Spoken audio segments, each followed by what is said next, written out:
The following portion of the Arizona Daily Mix is sponsored by Lisa R. Baker. Starting a new job can be stressful, and even more stressful when it's a new city. And one stress is finding a place to live.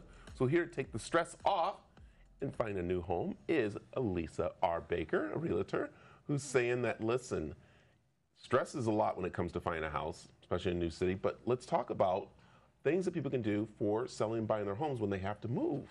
Right. Well, basically any move is a relocation. But if you're moving with your company, whether it's a new company bringing you out here for a job or maybe a job transfer, that becomes a corporate relocation. And that's a very different transaction. There's a lot of regulations, procedures, processes that you have to follow to make sure that the benefits package is not compromised.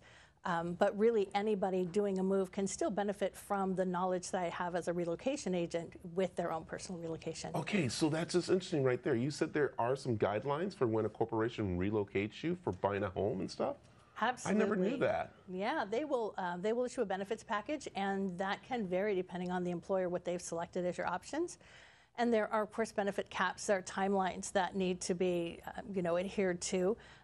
And especially with sellers, you have a whole set of documents that are in addition to our regular sales agreements, because that, if you don't do that properly, you can incur big tax liability for sellers with their benefits, and you definitely don't want to do that. Okay, so let me ask you a question here, and that would be, I'm moving to Phoenix.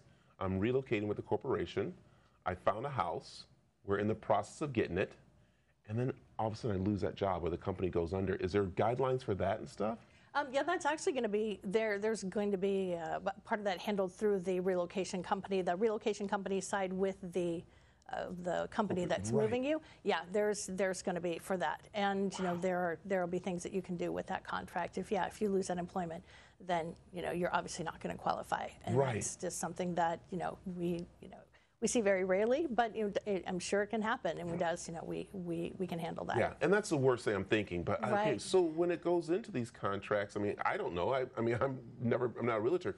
You know all the regulations. That's why they need to sit with you to know what goes on, right? Yeah, absolutely. There are different types of benefit packages that your employer will select, and so I need to be familiar with those packages. And yeah, being a relocation agent is really, it requires an additional set of skills and knowledge and education. There are certifications we have to get. We have to be knowledgeable not just about the area, but of what those packages are and how we do what we do. We're selected by our brokerages to be on the relocation team. So not every agent is actually even eligible to work with relocations. Wow. Okay, so I'm selling a home.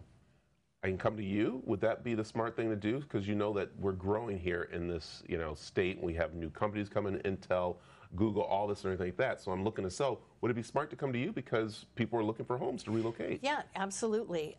When I do a sales relocation, we do an extensive marketing analysis, not only of the home, and even does it need to be painted, does it need to be staged, but also the surrounding area, because we are looking to get that maximum return for minimum market time, because now they are moving to a different market where they're in temporary housing, or maybe they get one trip out to find their next home.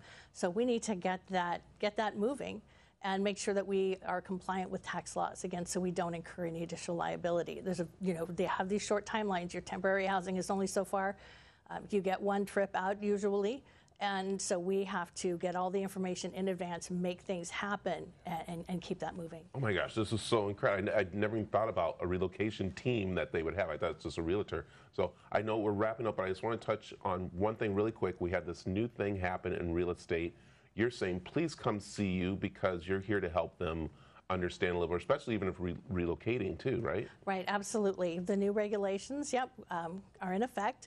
And basically, buyers are required to sign an employment agreement with an agent before they can view any properties at all. Now, that can be an exclusive employment agreement or not. There are different things. Everything is negotiable, but just know that until a door is opened, it has to be signed. And agents, and it will line out the details of your agency to them, what you'll be doing for them, and how the buyer's agent is compensated. They can still certainly come from the seller and the seller's brokerage, but the buyer is just now required to take a more active role in that process. Oh my gosh, we got to have you back, Lisa. I love it. We have to have you back because that's something that people are trying to understand right now, which is great. So you want more information about Lisa R. Baker and relocating, You can check her out on her website, or you can head over to the cw7az.com.